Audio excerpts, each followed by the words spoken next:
Hi guys, it's Emily from Novel Novels and welcome to today's video. This is my Spoonies Readathon TBR. Now, you guys know this readathon is very, very special to me because obviously I am a chronic pain sufferer. I have been diagnosed with other diseases since then, as well as being blind, partially sighted and partially deaf. So when we decided to put this together, we wanted to particularly reach out to people that had invisible disabilities. This can also include autism, dyslexia, dyspraxia, the numerical dyslexia, I can't remember exactly what that's called. And it can include lots of things. But we are being inclusive in the fact that it is including some disabilities that are visible. Those of us that those of you that have to use wheelchairs, those of you that have people that are amputees. This could be suitable for anyone, and you can talk about any of those things in this readathon. It also can affect the anxiety. I know Marilyn from Marilyn Maya Mendoza is running a readathon this month in May for mental health. She's focusing on anxiety. And anxiety is certainly, and those sort of disorders, personality disorders, can be affected to the chronic pain users. I know in my personal life that when my chronic pain is bad, my anxiety flares up. So it's all connected.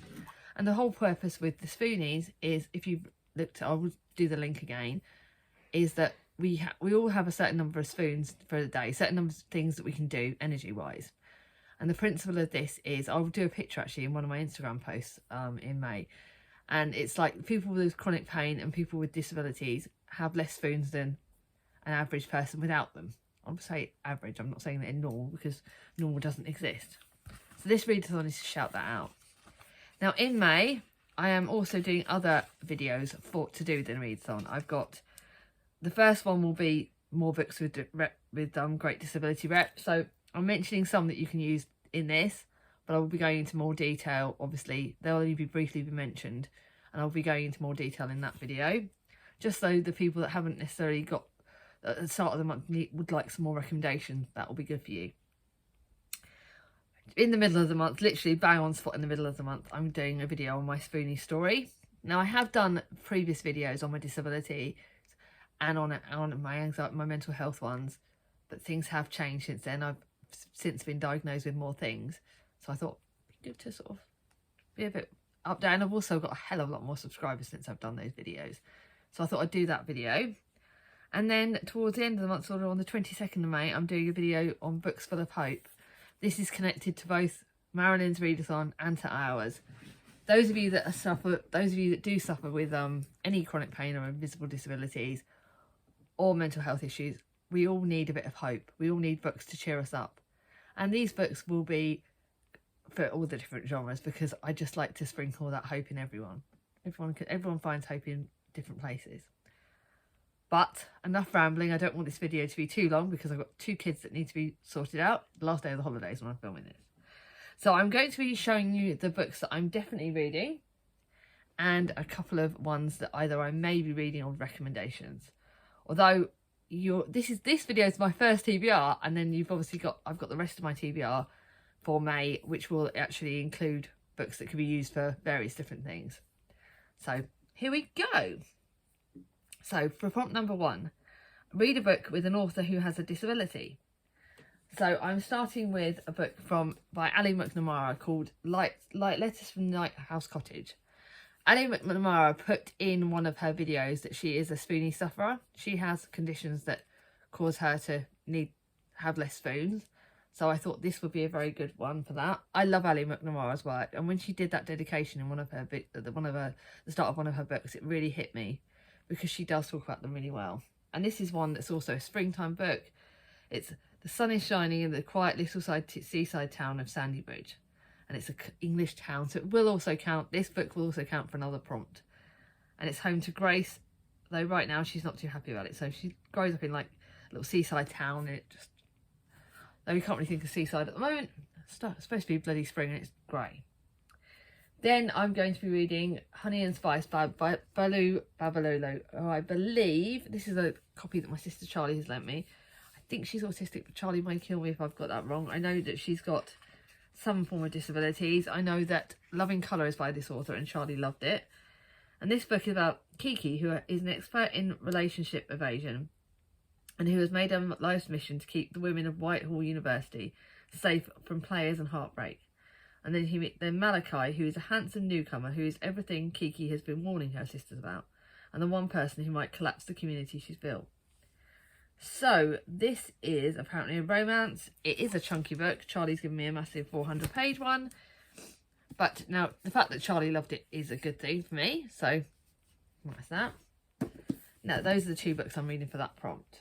But like I said, that one matches for another prompt. But we also do have other authors. So you've got Mona Awad, who is a CF sufferer, a chronic pain sufferer. You've got Ilana Estella. I'll be talking about her in a minute. She's a CF sufferer. Octavia Butler had dyslexia. You've obviously got Agatha Christie. You've got so many authors that have disabilities. It is very easy to look it up on Google. Very easy to find out. So you've got many ways of finding that out. Prompt number two. A book focused on a disability you identify with or want to learn more about. Now, obviously, the obvious answer for this is the one that you will be seeing in my May TBR, and that is Get a Life, Chloe Brown. That also matches my rereader favourite. And obviously, actually, Talia Hibbert, I believe, is a chronic pain, is a invisible disability sufferer. So I don't know for definite. I've heard rumours, but anyway, Get a Life, Chloe Brown is focused on a character who has fibromyalgia. I will be going into more detail on that in my May TBR because it's for another prompt, but this is the first one. We all know a bit, but we all know this was one of my favourite books ever. But the main one I'm reading for this prompt is a book that I am going to be starting the month with, and that is The Secrets of Hartwood Hall by Katie Lumsden. Now, obviously, this book has been all over BookTube. Katie Lumsden is one of my absolute BookTube inspirations. She is one of my friends, and I am, oh my god, when I met her, she's like a dream come true. But enough about that. The point is, there is a character in this who is partially deaf. So this is talking about disabilities that you identify, a book focused on a disability you identify with or want to learn more about. Obviously, I have chronic pain for that one, but I am partially deaf. So that is where my character for this links into. So it is a very, very good book. Apparently everyone's raved about it. Apparently it's got huge Jane Eyre vibes. It's got Bronte vibes, full stop. It's also apparently got relations to... Katie's just done a video on books that inspired her in this book.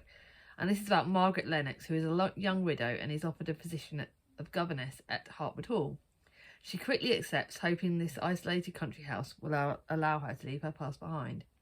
Cut off from the village, Margaret soon starts to feel that there is something odd about her new home. Despite her growing fondness for the bright and affectionate pupil Louis, there are strange figures in the dark, tensions between servants, and an abandoned East Wing. More troubling is the local gossip surrounding Mrs. Eversham, Louis' widowed mother, who is deeply distrusted in the village. And look at Katie's gorgeous video. And it's my first signed copy for me, my first dedicated book for me. Katie signed this. Katie is an amazing person. If you've not bought this book and you love any books that are like me, you will love this book. So this is the one that, if you've not read it yet, read it for the readathon. Katie's amazing. Please read this book. Now for the other recommendations, you also have 5 Feet Apart, which has CF in it, and Elantris, which is a gem book, which has chronic pain representation. Again, there are quite a lot of books out there for that. Now, prompt number 3 is self-care. So you can do this for anything. I will be sharing there are prompts like this that you can use on Instagram, or if you want to include them in like a short or a post on BookTube if you've got a channel. However you want to share that self-care, it's a very easy prompt to do. The obvious answer for me would be to buy a book, which I probably will be buying. You know me, I'll be buying many books. But for me, I think a real self-care one that I want to do in May is I want to go into town on my own and go and buy maybe some clothes as well as buying a book. I want to try and challenge myself and sit in a coffee shop. So although this is self-care because I'll be going to a coffee shop and buying some things, it will also challenge my disabilities because I'll have to challenge my anxiety and make sure I don't use up too many spoons doing it. So that's my ideas. I will be sharing pictures of them on Instagram when I do them. Now, the next one is a book to read, a book with an easy to read format. Now, like I said, for any sufferers, sometimes holding a book can be hard. Sometimes I certainly find hardbacks hard. So I've got 2 hardbacks that's going to be challenging. So there are things like ebooks or audiobooks that are easy to read. Now, I know a lot of my friends use those. So the audiobook that I've at the moment reserved is going to be Her Majesty's Royal Coven by Juno Dawson. If I don't get on with it, I'm planning to have as a backup The Road Trip by Beth O'Leary, because I'm a bit nervous about the Juno Dawson book.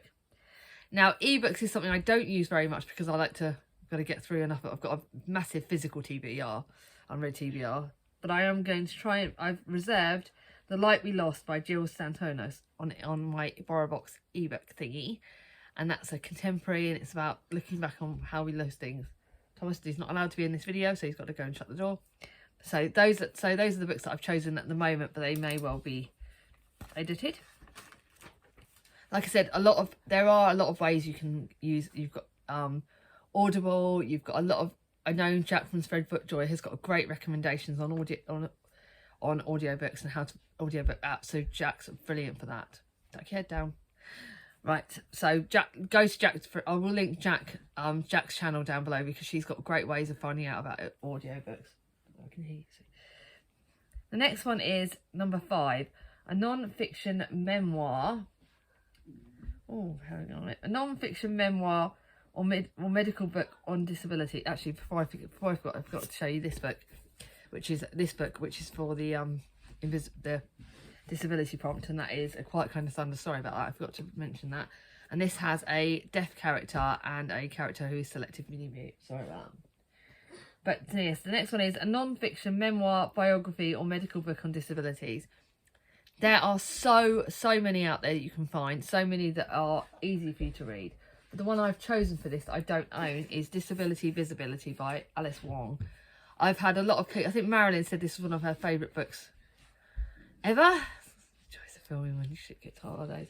And this is first person stories from the 21st century, and it talks about disabilities and visibilities. And this isn't a book that I had to get from America, so it was a bit expensive, but it's one that's going to be really good. But there are some other books. Now, I believe that Sitting Pretty by Rebecca Tosode is a non-fiction book on a lady that has a wheelchair. But the one that I'm personally recommending for this, and this is one I've actually read, is Cerebral Palsy, a story by Alana Estella. I received this for a book tour by a company, I can't remember who. And this is a non-fiction memoir by a lady who has CF, cerebral palsy. No, it's not CF, cerebral palsy, sorry. And it's her story, and it was really good, really hard-hitting, and it really did hit me emotionally. Not yet. The next one is number 6. Recommend a booktuber who has a disability. My recommendation is Keir from the Keir Scrivener. She has MS, suspected MS, she's waiting for the diagnosis, and fibro, as well as multiple things she has. And she is one of my booktube friends. I absolutely love her to pieces. She's going to be doing one of our lives, which I will be announcing hopefully the day this goes live. I will be announcing when we're doing our first live reading sprints and live chat. So Keir Scrivener, she has so many disabilities. She's a young girl and her life has been changed by her disabilities. So if you're not subscribed to her, why not? Keir is absolutely amazing, a true friend, and one I'm ultimately very proud of. And next, I'm going to link 2 channels, but like I said, when I am saying this, please, before you recommend a booktuber who has a disability, please check with the booktuber, because not everyone wants to share their disabilities. I know I'm quite open with them, but not everyone is comfortable with that, and I totally understand that.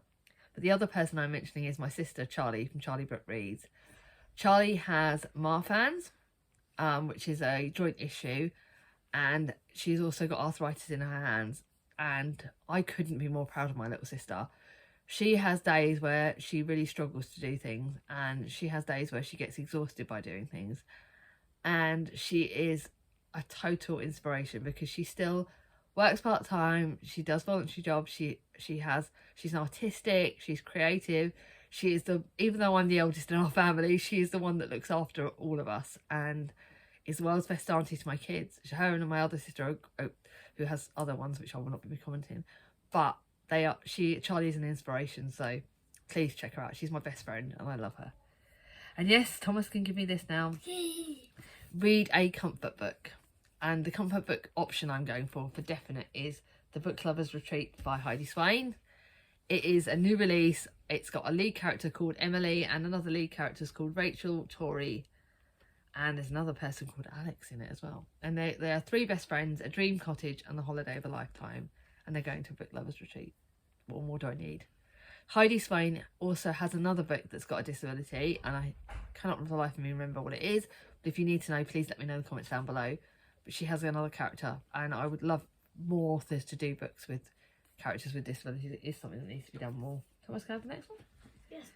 And this is if I get a chance in the second half. This is if I get a chance. I'm putting it back on my shelves because my TBR trolley is massive. If I get a chance, I'm going to read St. Clair's The Middle Years, which is by Enid Blyton, and these are apparently there's two stories written by Pamela Cox. So this is the O'Sullivan twins are back, and this is about Isabel and Pat, who are in their second year at St. Clair's. And I love Thomas, can you get off that please? Sorry. And I love books by I love these St. Clair stories. I love Enid Blyton. It's a real comfort for me. But there again, I could use this for that. I could use this for comfort post. I've got a book by another book, which I'm not going to tell you because I've got loads of other books on my trolley that are going to be shared in my normal May TBR that will be comfort books as well. Now, the next prompt is research a disability you don't know much about. I know quite a lot about quite a lot of disabilities because half of them I've got loads of them in one way or another. But I am going to be researching a bit about chronic migraines because Naomi, who is my fellow host for this, she has chronic migraines and I would like to understand a bit more about what she goes through. So I'm going to be researching that and sharing my knowledge on Instagram. And the last prompt, read a classic with disability rep. And that is, where is it? I'm going to be reading Paradise Lost by John Milton. Now, John Milton is a blind author, and I believe that these are either poems or literature. Oh, these are books. So I'm going to be reading this by him. Slightly challenging. John Milton I heard about because from Roz from Scally Dangling about the book. She told me about this author. So I'm going to be reading that for that. But I also found out other recommendations from Kate Howe's videos, which she did for Booktuber. And you've also got Olive by Diana Mullet Craig, which Katie from Books and Things talks about quite a lot. So I'm going to be linking Kate and Katie's channels down below. The Mill on the Floss, I see it a little bit. I remember a little bit of disability rep. David Copperfield. The Moonstone definitely has a character with disabilities in there. But a book that's one of my second favourite books of all time is Jane Eyre. Please read Jane Eyre. Because there is a character with blindness in this. I'm not going to tell you where or when, quite near the end, but this would fit. So if you need a prompt to read Jane Eyre again, read that. So tempting. I so would like to read that again, but I can't because I'm saving my Bronte project for next year. Oh, and also you've got North and South, which is another one that's got some disability rep in it. So these are the books. Please, I will be linking my prompts down below. I will be linking the Spoonies description. No, Spoonies descriptions is in my announcement video. I don't need to link it down below, but yeah, I will be linking the prompts down below. Sorry about this. If you like, I hope this video's helped you. If you need any more recommendations, please feel free to message me here or on Instagram or message Naomi. And I've linked Kia's channel. I'll be linking the other channels and they've all got great recommendations. So I'm sure if you want to message them on their channels, they will help you. If you like this video, give it a thumbs up. If you're new to my channel and not subscribed yet, ring on my ding-a-ling and I'll see you all soon. Bye bye.